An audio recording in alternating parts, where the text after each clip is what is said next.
થોડા દિવસ અગાઉ વિવાદમાં આવેલા આમ આદમી પાર્ટીના વડોદરા શહેર પ્રમુખ ફરી એકવાર વિવાદમાં આવ્યા છે અને હવે આ જે નવો વિવાદ જન્મ્યો છે એ વિવાદ નાનો નથી, કારણ કે આમ આદમી પાર્ટીની જ એક મહિલા સદસ્ય દ્વારા આ જે પ્રમુખ છે એમની સામે દુષ્કર્મની ફરિયાદ જે છે એ પોલીસ સ્ટેશનમાં નોંધાવવામાં આવી છે।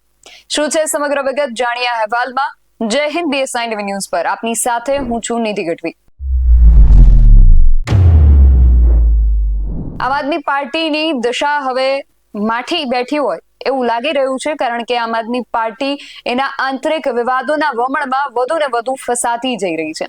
થોડા દિવસ અગાઉ આમ આદમી પાર્ટીના જ આંતરિક વિવાદો ખુલ્લા પડ્યા હતા।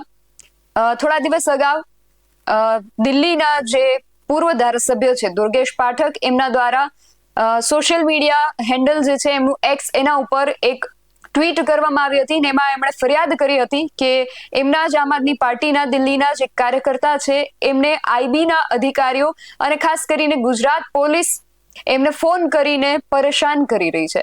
એમની આ ટ્વીટ બાદ એમની જે ટ્વીટ હતી એને કેજરીવાલે રીટ્વીટ પણ કરી હતી અને સાથે જ ગુજરાતના પણ આમ આદમી પાર્ટીના ધારાસભ્ય ચૈતર વસાવાએ પણ એને કોટ ટ્વીટ કરી હતી।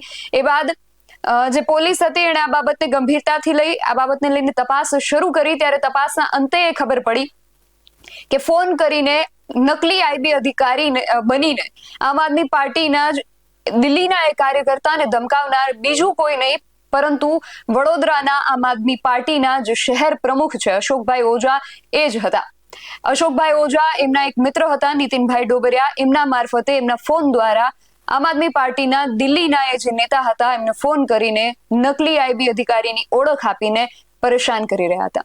આ બાબતને લઈને હર્ષ સંઘવીએ પણ પોતાના સોશિયલ મીડિયા એકાઉન્ટ દ્વારા આમ આદમી પાર્ટીને ઉપર પ્રહારો કર્યા હતા, પરંતુ આમાં જે કેન્દ્રમાં રહ્યા એ વડોદરા આમ આદમી પાર્ટીના જે શહેર પ્રમુખ છે અશોકભાઈ ઓઝા એ ફરીથી નવા વિવાદોના વમણોમાં હવે ફસાયા છે, કારણ કે એમની વિરુદ્ધ નવી એક અરજી પોલીસમાં દાખલ કરવામાં આવી છે અને આ અરજી આમ આદમી પાર્ટીના જ એક મહિલા સભ્ય દ્વારા કરવામાં આવી છે અને આ અરજી બીજી કંઈ નહીં પરંતુ દુષ્કર્મની ફરિયાદ છે। આ સમગ્ર ફરિયાદ શું છે તેમના વિશે સૌથી પહેલા તો તમને વાત કરું તો વડોદરાની અંદર આમ આદમી પાર્ટીના જે શહેર પ્રમુખ છે અશોકભાઈ ઓઝા, એમની સાથે એમના પુત્રની સામે પણ એક મહિલાએ દુષ્કર્મની ફરિયાદ નોંધાવી છે। આમ આદમી પાર્ટીના આ જે નેતા છે એમણે આ મહિલાને દારૂ પીવડાવીને અશ્લીલ વિડીયો ઉતારી દુષ્કર્મ કર્યું હતું અને વિડીયો વાયરલ કરવાની ધમકી આપી હોવાના આક્ષેપ જે છે આ પોલીસ ફરિયાદમાં કરવામાં આવ્યા છે। એટલું જ નહીં પરંતુ આજે અશોક ઓઝા છે એમના પત્ની અને પુત્રી છે એમની સામે પણ આ મહિલાએ ફરિયાદ નોંધાવી છે અને આ ફરિયાદના આધારે પોલીસે અશોક ઓઝાની તો ધરપકડ કરી લીધી છે, પરંતુ એમના પત્ની, પુત્ર અને પુત્રીની શોધખોળ જે છે એ ચાલી રહી છે, કારણ કે આ ત્રણ લોકો હજુ પણ ફરાર છે। પીડિત મહિલા જે છે આમ આદમી પાર્ટીમાં જ હોદ્દો પણ ધરાવતા હતા।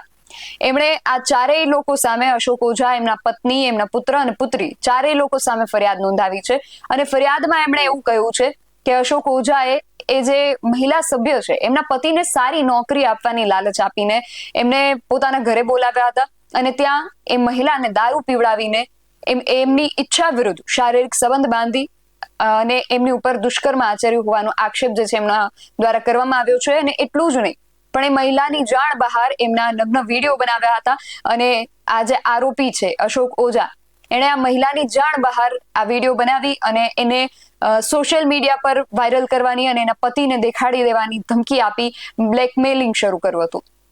ત્યાર પછી આ બધી ધમકીઓ આપી અને 2024 થી લઈને માર્ચ 2026 સુધી અનેક વખત એમણે આ જે મહિલા છે એમને પોતાના ઘરે, પછી ઘર સિવાય ઘણી બધી જગ્યાએ લઈ જઈ અને એમની સાથે બળજબરીપૂર્વક દુષ્કર્મ આચર્યું છે।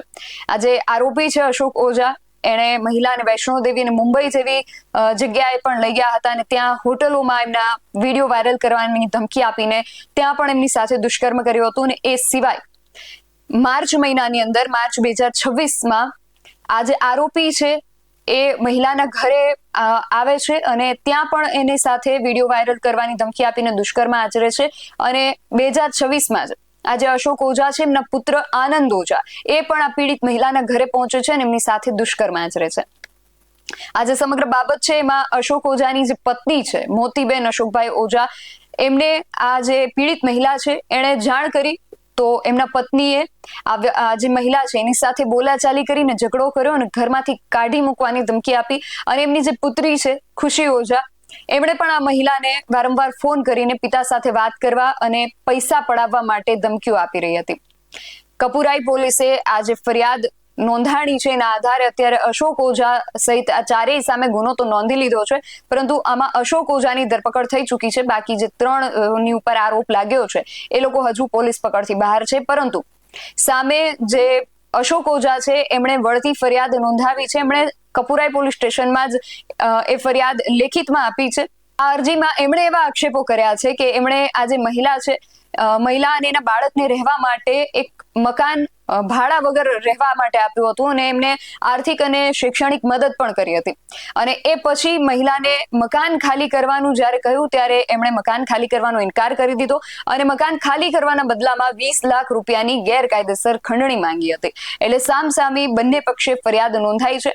આમ આદમી પાર્ટીના જે પ્રમુખ છે એમણે એવું પણ કહ્યું છે કે મહિલા અને એના પરિવારે ટુકડે ટુકડે અગાઉ પણ પૈસાઓ એમની પાસેથી મેળવી લીધા છે અને હજુ વધુ પૈસા પડાવવા માટે આ પ્રકારે સેક્સ્યુઅલ હેરેસમેન્ટના અને મહિલા સ્ત્રી સુરક્ષાને લઈને આવા ખોટા કેસમાં મને ફસાવવામાં આવી રહ્યો છે, એવો પણ એમના દ્વારા આક્ષેપ કરવામાં આવ્યો છે.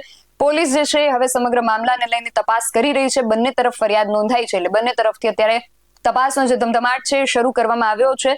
પરંતુ હવે આગામી સમયની અંદર અશોક ઓઝા ને લઈને હવે આમ આદમી પાર્ટી પણ શું પગલાં લે છે એ પણ જોવાનું રહેશે. કારણ કે અગાઉ જે રીતે મેં વાત કરી કે આ અશોક ઓઝા નકલી આઈબી પોલીસ અધિકારી બની અને એમની જ પાર્ટીના નેતાને પણ ધમકાવી રહ્યા હતા અને હવે ફરી એકવાર એક જ અઠવાડિયાની અંદર એમની સામે આ બીજી ફરિયાદ નોંધાઈ છે. એટલે હવે આમ આદમી પાર્ટી પણ પક્ષ તરફી આમાં શું પગલાં લે છે એ જોવાનું રહેશે.